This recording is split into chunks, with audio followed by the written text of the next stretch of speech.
कहाँ हम दुनिया की तीसरी सबसे बड़ी अर्थव्यवस्था बनने का सपना देख रहे थे और इसके बिल्कुल करीब यानी चौथे पायदान तक पहुंच भी गए थे। लेकिन अचानक ये क्या हुआ? ये खबर चौंकाती है।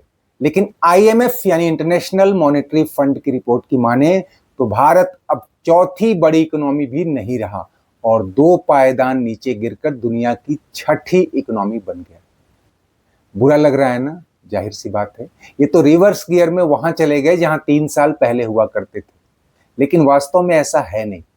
ये गिरावट आई है दो खास वजहों से, जिसे आसान भाषा में आपको समझाएंगे और बताएंगे कि कैसे दुनिया की सबसे तेजी से बढ़ती इकोनॉमी अचानक इतनी तेजी से गिरते हुए छठे स्थान पर चली गई।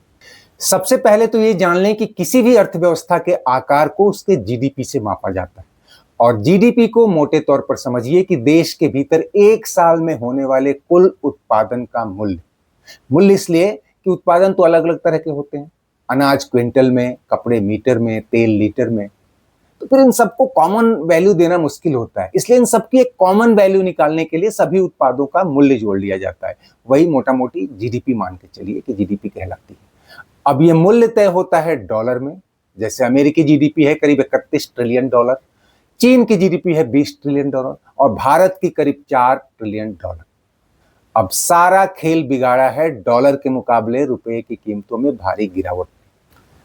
आज $1 का मूल्य करीब 92 रुपए है, जो 2-3 साल पहले 75 से 80 की रेंज में हुआ करता था। यानी 80 रुपए के रेट पर हमारी जीडीपी का मूल्य जितना भी था वो सिर्फ इस रुपए के गिरने के चलते करीब 15% घट गया है। यानी आज अगर रुपया 80-85 तक लौट आए तो यही जीडीपी जापान और जर्मनी को पीछे छोड़ फिर तीसरे नंबर पर आ जाएगी, जबकि उत्पादन उतना ही है। छठे पायदान पर फिसलने का दूसरा कारण है जीडीपी मापने के बेस ईयर में बदलाव। बेस ईयर वो साल होता है जिसे तुलना का आधार माना जाता है, यानी उसी साल के दाम को स्टैंडर्ड मानकर बाकी सालों की अर्थव्यवस्था मापी जाती है। ऐसा इसलिए किया जाता है ताकि बढ़ती महंगाई के असर को बाहर करते हुए वास्तविक उत्पादन का पता लगाया जा सके। अभी तक जीडीपी साल 2011-12 को बेस ईयर मानकर काउंट की जाती थी, लेकिन पिछले साल ही इसे बदलकर साल 2022-23 को बेस ईयर मान लिया गया। आप सुनते होंगे कि दो तरह की जीडीपी होती है, एक नॉमिनल जीडीपी, दूसरी रियल जीडीपी। नॉमिनल जीडीपी मौजूदा कीमतों यानी किसी वर्ष की चालू कीमतों के आधार पर आंका गया कुल उत्पादन, और रियल जीडीपी जो बेस ईयर यानी स्थिर कीमतों पर आंकी गई हो। इसे एक रफ एग्जांपल से मोटा मोटी समझिए। मान लीजिए 2010 में एक मोबाइल फोन की कीमत थी 10,000 रुपए। उस साल एक ही मोबाइल का उत्पादन हुआ और इसे ही देश का कुल उत्पादन मान लीजिए, तो देश की जीडीपी हुई 10,000 रुपए।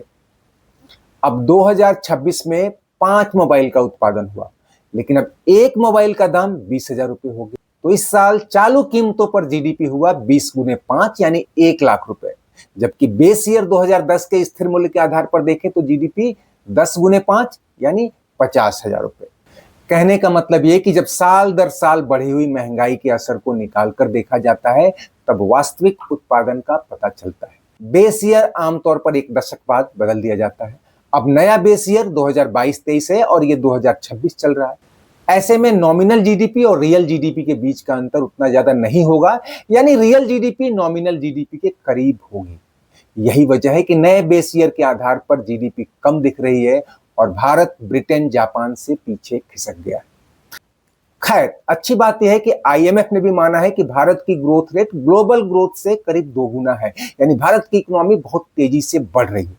ऐसे में अगर रुपए का अवमूल्यन थम गया तो कुछ साल के बाद, यानी हो सकता है कि 1-2 साल के भीतर ही भारत पुनः वो अपना स्थान प्राप्त कर ले जिस पर था, यानी भारत चौथे स्थान पर तो आ ही जाएगा और बहुत जल्द हमारे और जर्मनी के बीच का अंतर बहुत ज्यादा नहीं है, तो संभव है कि हम बहुत जल्द तीसरी इकोनॉमी बन जाएंगे। ऐसे में ये जो दो फैक्टर हैं इनकी वजह से ये बदलाव हुआ है और भारत छठे स्थान पर आया है। हमें लगता है और उम्मीद की जानी चाहिए कि पुनः वो स्थिति बहाल होगी और भारत बहुत जल्द तीसरी बड़ी इकोनॉमी बन जाएगा।